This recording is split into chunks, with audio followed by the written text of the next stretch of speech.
Biya kamal ang wala banangit ka kuibini ki closes ka lisan banangit gwasme bala gur lisan ka menchiwe ka kuibini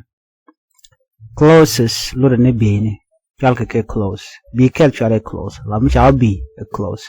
mi ka tungwan ba chale closes la bini kan kono nyam ka jeng jame gor jeno jin dere no language school dere je follow dere je subscribe ko mi cha teke ngin mi cha bere da chwa mala chupe ki pet ngi jame very important ngin mu gwa ki mi ngin bumbum mi de je lok nyaga kanidi ko ken tuong na ja watch talk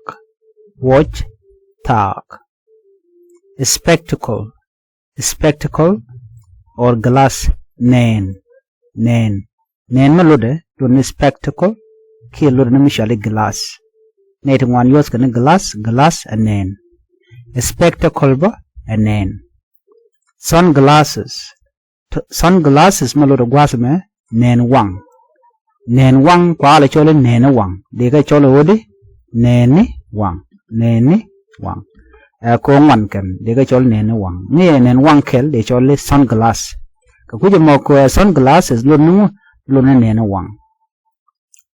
to kon ka pocket lo de ni jeb la yo lat katen button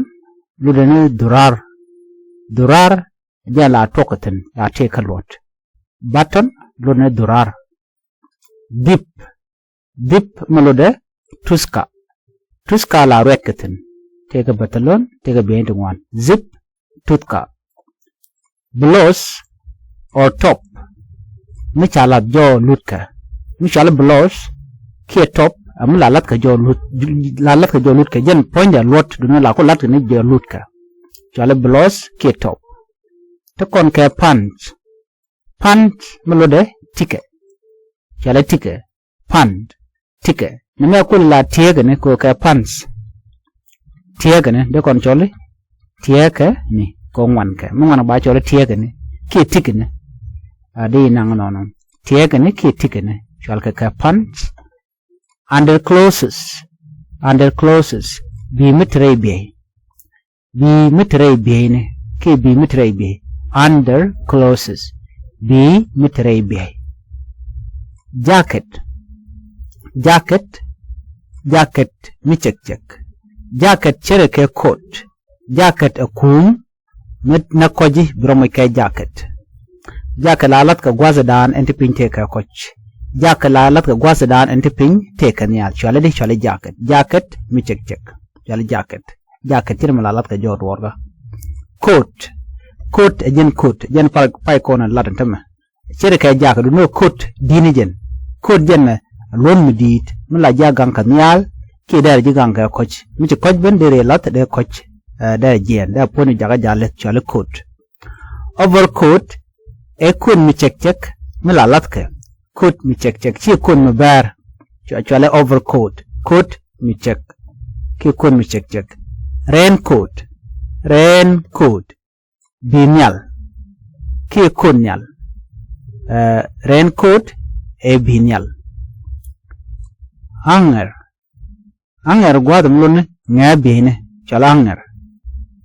no kwa ka hangten chala hanger ngap bine de kono choli wear tangwasne de kono choli wear ke wear de kono cholo nono ka tungnat wear achal ke wear ke wear hanger ngap bine ke wear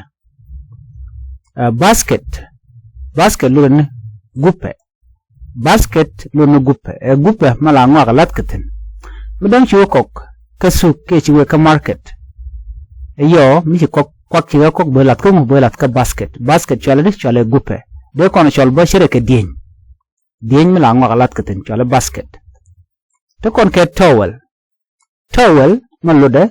biskir jene bi mutot mala ran point a poi ke je gwasa dana chepwa chale towel biskir poka to kon ka dress lot mi barbar chale dress ke kalon man tikan ka dress kan man dress lot mi barbar gorojin bi channel me bi nyone di ko ken ka chuja pro jin bi subscribe ko bi ni tin wan bi kan chwa mala chip kaji ani bi ataka mal ban yo jiga ngi dodien